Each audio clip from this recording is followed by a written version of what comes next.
Hello, chicos. Your lesson today is on adjectives in Spanish. We are working on, again, Chapter 1B, Capítulo 1B.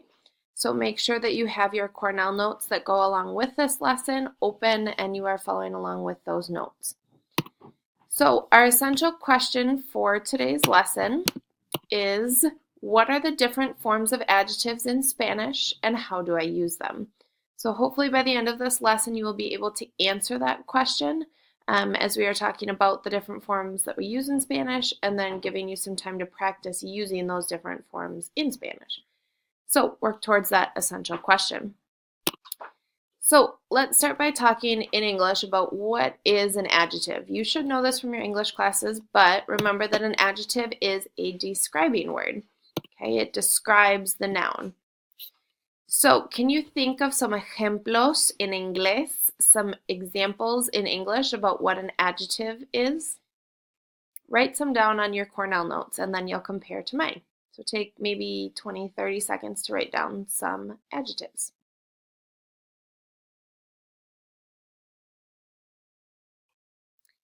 Okay, so some of the examples I came up with are smart, funny, messy, lazy.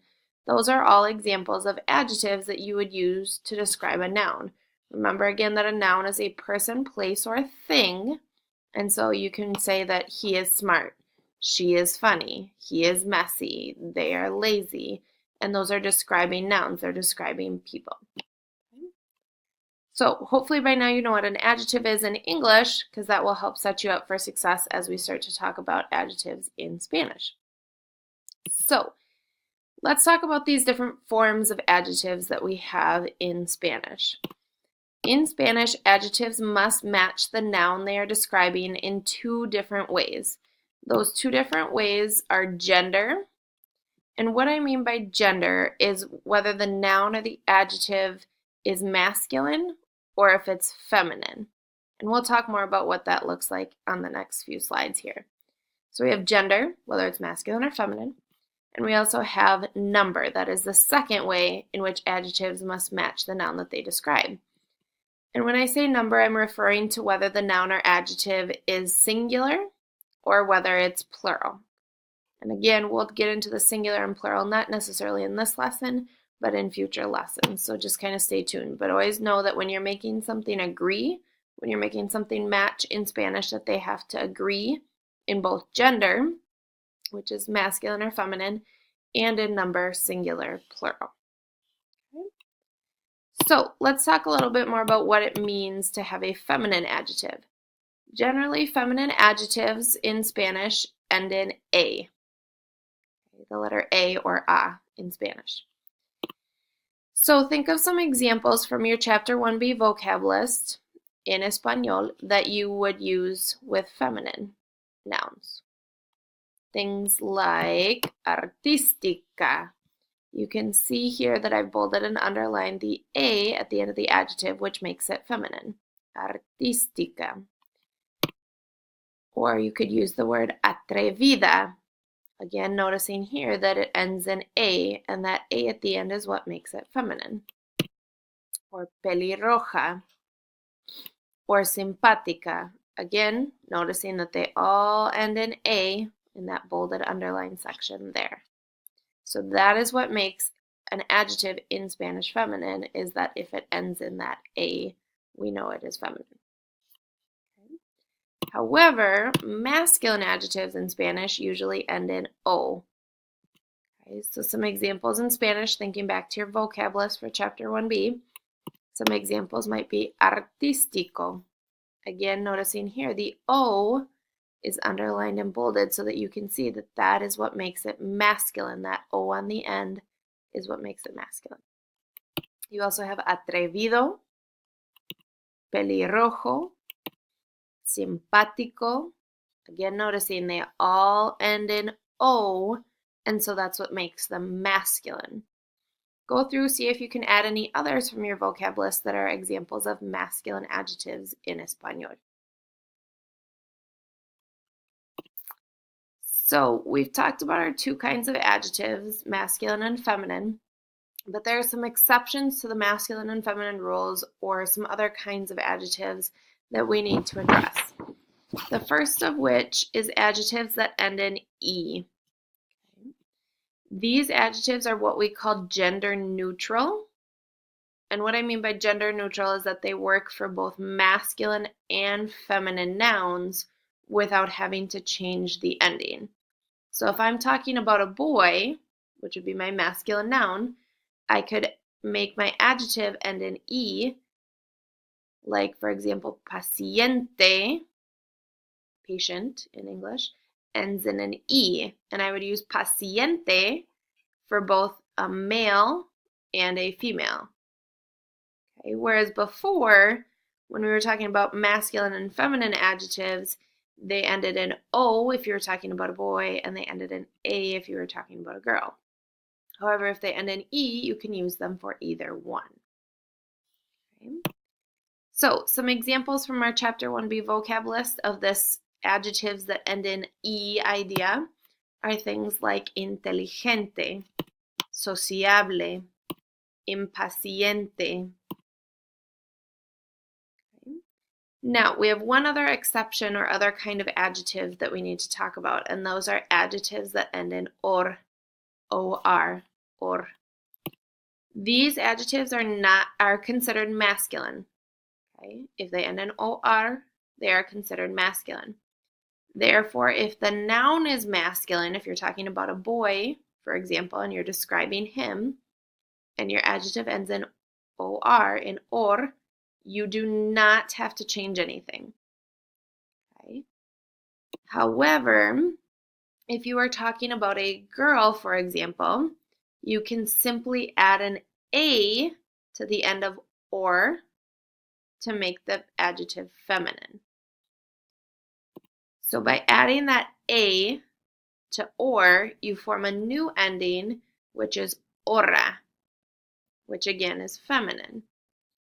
So if you think of some examples from our vocab list in Chapter 1A, we have the adjective trabajador, which means hardworking. However, I can only use this one, trabajador, for males, for masculine nouns, because the or is considered masculine. If I wanted to say that a girl was hardworking, I'd follow the steps here and I'd add that A to the end of or to form the new ending, ora, and then I'd say, ella es trabajadora. She is hardworking. A little trick to remember that is if you want to say that someone is hardworking, but they're a girl, remember to add the name Dora, like Dora, to the end of your adjective because you're talking about a female. And Dora is a female, Dora is a girl. So it makes sense. Dora, make sure you have Dora on the end of your adjective. So here's another example. This one is not on your vocab list and you are not required to know it, but it's to demonstrate the point again of the or versus the ora. This word is destructora. And so this one here, because it ends in ora, I know that I have to use it with a female, with a feminine noun, because it has that A on the end. If I took that A off, I covered it up and I said destructor, then I would know that I could use it with a masculine noun. Hopefully that's making sense. If not, go back, re-listen to the lecture, and then write down any questions that you would have in that questions column on your Cornell notes. But at this point, that covers all of the material I have for you on adjectives and talking about the different forms of adjectives in Spanish. So we're going to do a few practice problems together. And then complete those practice problems, fill out your summary, and write down any questions you have, and that will take you to the end of the lesson. So the first practice we have is circle the adjective that is written in the correct gender. Remember, gender is masculine or feminine, depending on who is being described. So if we look at the model, it says Señorita Opitz, and then it has two options, simpática or ordenado. And so we need to look at the endings of the adjectives. So simpática ends in an A. Ordenado ends in an O. I am a female, so I am a feminine noun. If I am a feminine noun, I need to choose the adjective that is also feminine. Remember, we talked about in the notes, the feminine adjective is going to end in A. So the correct answer is simpática. You may not agree that I'm simpática, but the correct answer in this case, when we match the correct gender of the adjective to the correct gender of the noun, it is simpática. So you have 5 examples there. Go through, pause the video at this point, and circle the correct gender of the adjective depending on who you're talking about over here. And in just a few minutes, once you're done, turn the video back on and we'll correct. Okay, at this point you should have completed numbers 1 through 5, circled the correct adjective. So, number 1 says, Enrique Iglesias, graciosa, artístico. Well, Enrique Iglesias is a male, so I know I can't use graciosa because it ends in an A. So that makes my answer artístico because it ends in an O, which means it's masculine. Number 2, Shakira, and then I have paciente or serio. Well, it can't be serio because Shakira is not a male. She's not masculine. So I have to go with paciente because remember that adjectives that end in E are ones that are gender neutral, meaning they work for both males and females. Number 3, David Ortiz. Okay, we have atlético or we have trabajadora. Well, David Ortiz is not a female. He is not feminine, so we can't have the da on the end because that's a feminine adjective. So instead, the only answer we can choose is atlético. Number 4, Ricky Rubio. We have 2 options, bonita or guapo. Well, he's not a female, he's not feminine, so I can't use bonita, which means my answer has to be guapo. And finally, number 5, Sofia Vergara, cómica, tonto. Well, again, Sofia Vergara, not a male, not masculine, so I can't use tonto, which would mean the answer is cómica. Okay, give yourself a score, see how you did. Again, if you need to go back, rewatch sections in order to understand different concepts better or in a different way, please do that. That is why you have the video recorded. At this point, we'll move forward to the last practice. The last practice says fill in the blanks with the Spanish adjective in parentheses. Don't forget to use the correct gender. So if we look at the model, it says Silvia es impatient. So what you need to do then is take that impatient and put it into Spanish, but also make sure it's in the correct gender. So in this case, we would say impaciente. Impaciente is one that ends in E, so it's good for both boys and girls. Silvia is a girl, not that it matters because impaciente again ends in the E, so it's good for both males and females. Okay, so again, there are 5 problems there for you to try.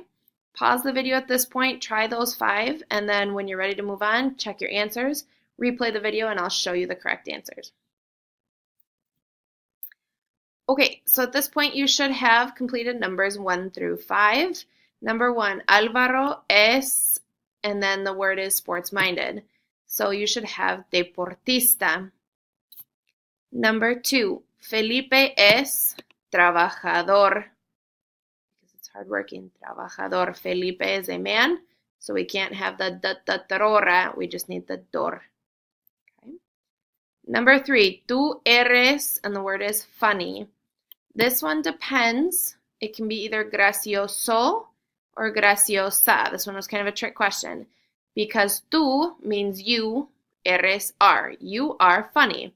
We don't know the gender of this person. We don't know if they're male or female, so it can be either gracioso or graciosa.